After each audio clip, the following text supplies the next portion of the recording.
우리가 보았던 것처럼 에서는 40세의 가나안 족속, 헷 족속 여인들을 아내로 맞이했잖아요. 그 일이 이삭과 리브가의 마음에 근심이 되었다라고 26장 34절 35절에 이야기합니다. 여기에서 마음에 근심이 되었다라고 하는 것은 영혼의 괴로움을 뜻합니다. 영혼의 괴로움.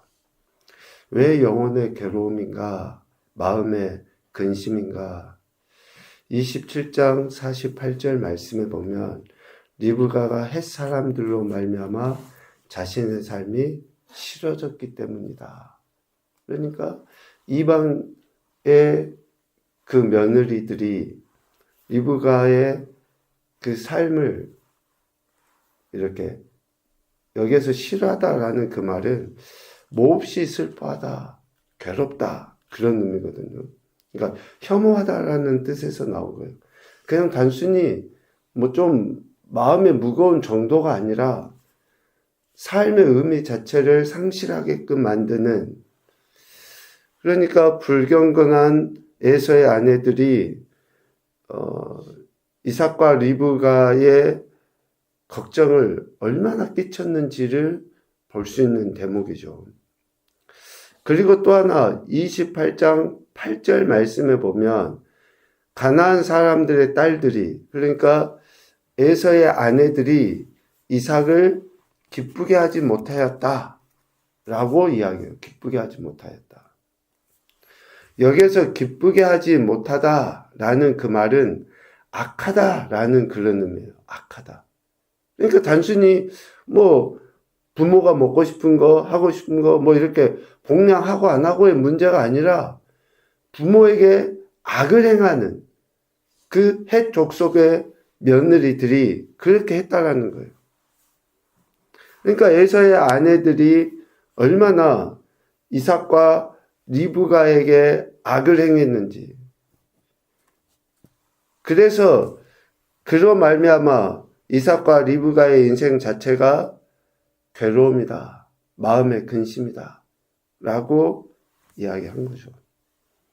이런 상황에 만약에 야곱까지 가나안의 이방 여인들과 결혼한다, 그러면 어찌 되겠습니까? 그래서 27장 48절에 야곱을 밧단 아람으로 떠나보내면서 당부했던 이야기가 지금 그 이야기잖아요. 에서의 아내들과 같은 헷사람의 딸들 중에서 아내를 맞이하면 삶에 재미가 없다. 재미가 없다는 것은 단순히 어떤 즐김의 문제가 아니잖아요. 영혼의 괴로움, 그것에서 벗어날 수 없다라는 것을 이야기해요. 형을 속여서, 그러니까 형과 거래를 통해서 장자의 명분을 취한 것, 또 아버지를 속여서 장자의 축복을 받은 것, 뭐 이제 이런 것이 발각이 됐기 때문에 에서를 피해 밧단 아람으로 간 것이죠. 그런데 이제 그 의미 안에는 실질적으로 가나안 여인들이 아니라 또 친족 중에서 아내를 맞이하기 위한, 그렇게 며느리를 삼고 싶은 이삭과 리브가의 의도도 담겨져 있는 거죠. 그래서 야곱이 이제 부모의 곁을 떠나 밧단 아람으로 가게 되고, 밧단 아람에 도착해서 오늘 이제 이런 이야기들이 쭉 진행이 된 거예요. 그러면서 한번 생각을 해보게 되었습니다. 야곱과 에서는 쌍둥이잖아요. 에서가 40세에 결혼을 했어요.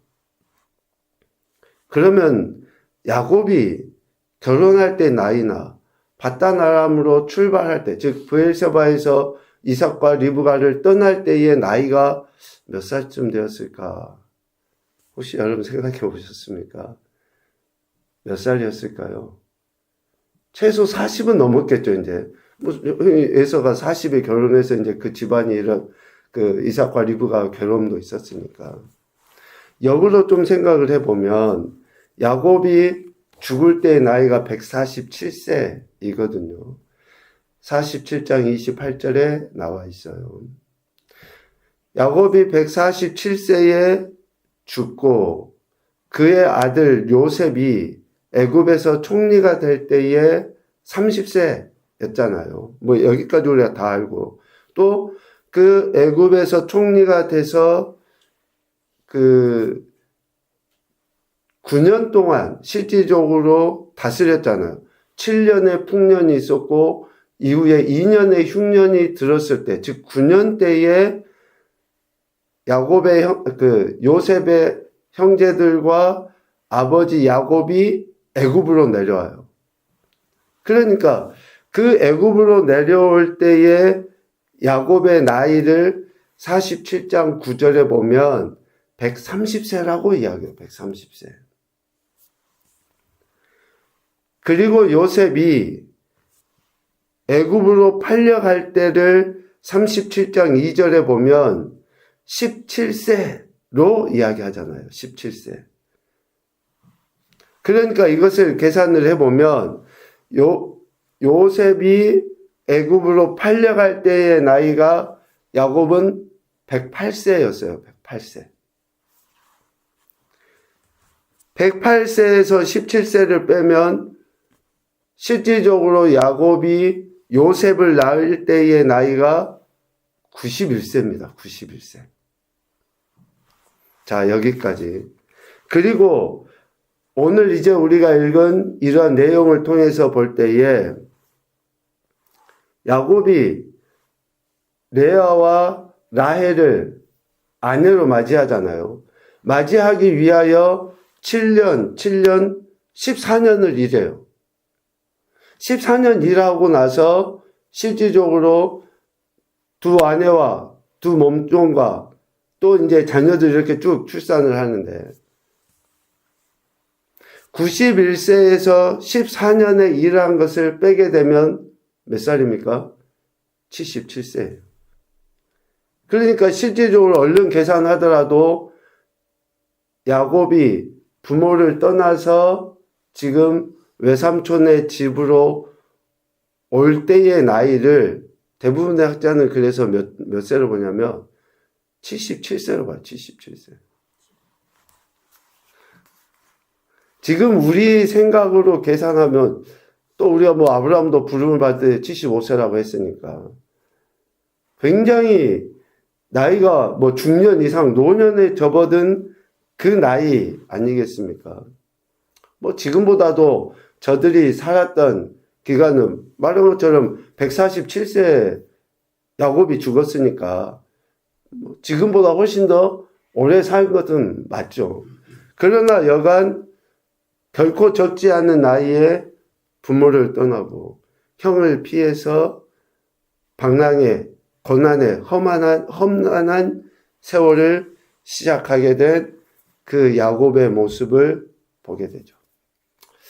뭐 여러 가지 이제 추측도 하지만 여간 성경에 나와 있는 대로의 나이를 보면 77세 즈음에 부모를 떠나서 91세에 아내를 맞이하여서 자녀들을 낳고, 그런데 그 기간에 지금 야곱이 어떤 일을 했습니까? 아내를 얻기 위하여 외삼촌의 양떼를 치는 일을 했어요.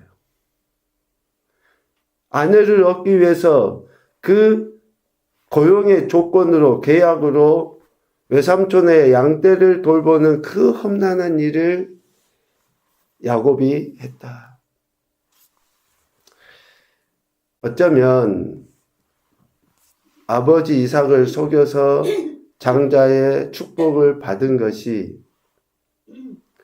자신의 인생, 어쩌면 노년기에 접어들어서 자신이 살아야 될 그 인생에 가장 험난한 일을 하게 되는, 물론 그로 인해서 아내도 얻고 자녀들도 얻지만 이러한 험난한 실질적인 인생을 살아가게 되는 야곱의 모습을 보죠.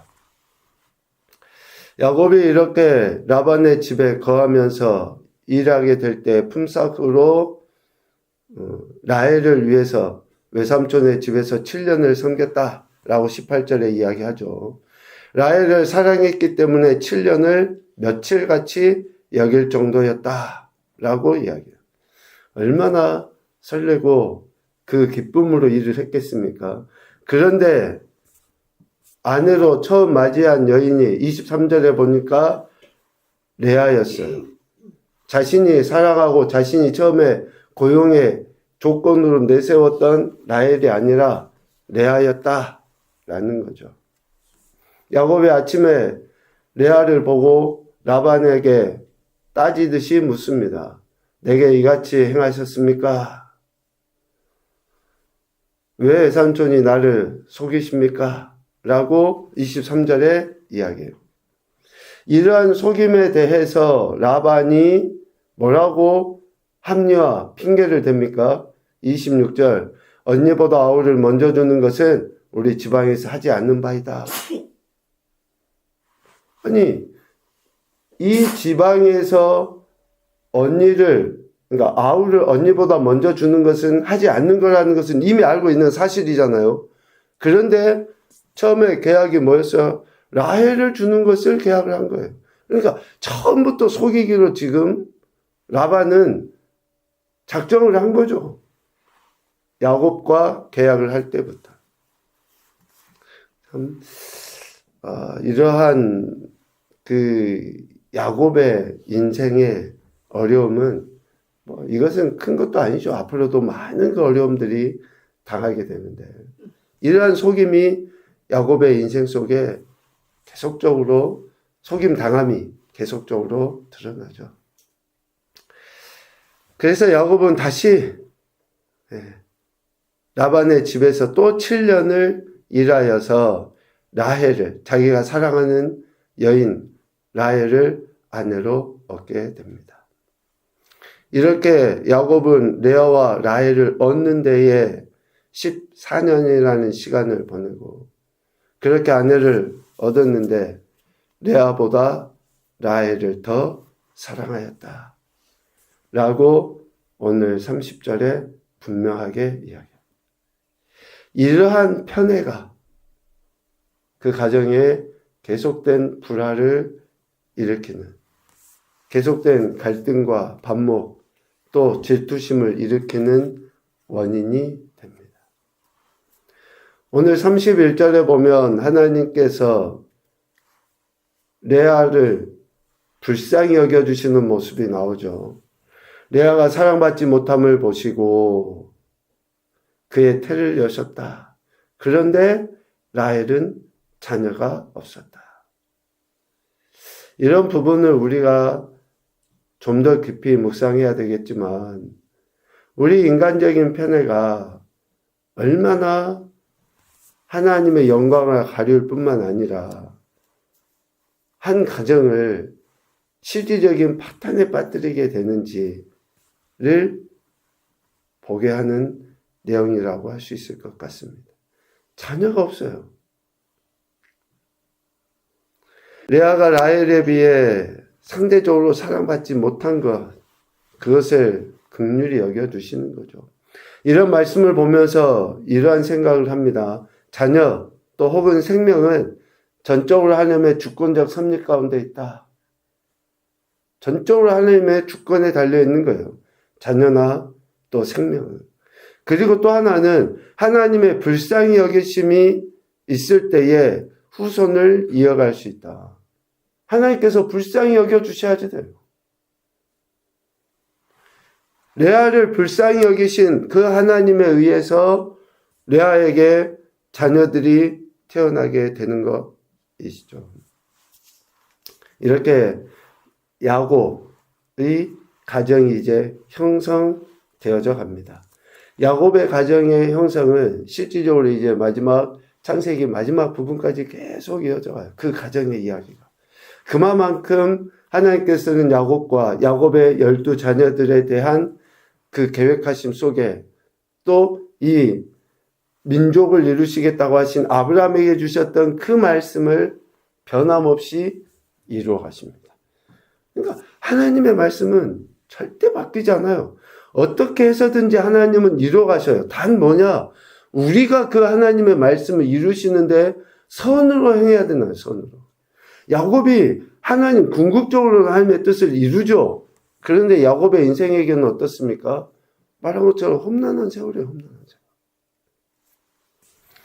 이러한 내용들을 이제 앞으로 우리가 좀 더 볼 수 있을 것 같습니다. 첫 번째 교훈으로 보면요. 영혼을 괴롭게 하는 것으로부터 과감하게 벗어나야 한다. 우리의 마음이라고 하지만 실질적으로 우리의 영을 상하게 하는 것들, 우리의 영의 괴로움을 당하게 하는 그러한 것들로부터 과감하게 벗어나야 됩니다. 두 번째, 나이에 많고 적음에 상관없이 믿음의 결단을 통해 육과 영의 생명을 지켜야 한다.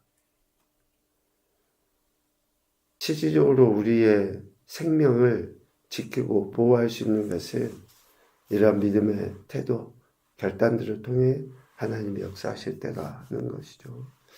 한 가지 더 보면 하나님의 주권 가운데 주어진 하루의 삶을 믿음으로 살아가자. 오늘 우리에게 생명 주신 것도 하나님의 주권이에요. 아침이 돼서 눈 떠진 것도 아니고 하나님의 섭리 가운데 오늘이라는 시간이 주어졌습니다. 그렇다면 믿음으로 살아야죠. 하나님만 신뢰하고 의지하고 이러한 삶이 우리 영혼에게 평강을 주시고 더 큰 은혜와 능력을 베풀어 주실 것입니다. 오늘도 주님만 신뢰하는 귀하고 복된 한 날 우리 인생이 되시기를 주님의 이름으로 축복합니다. 아멘.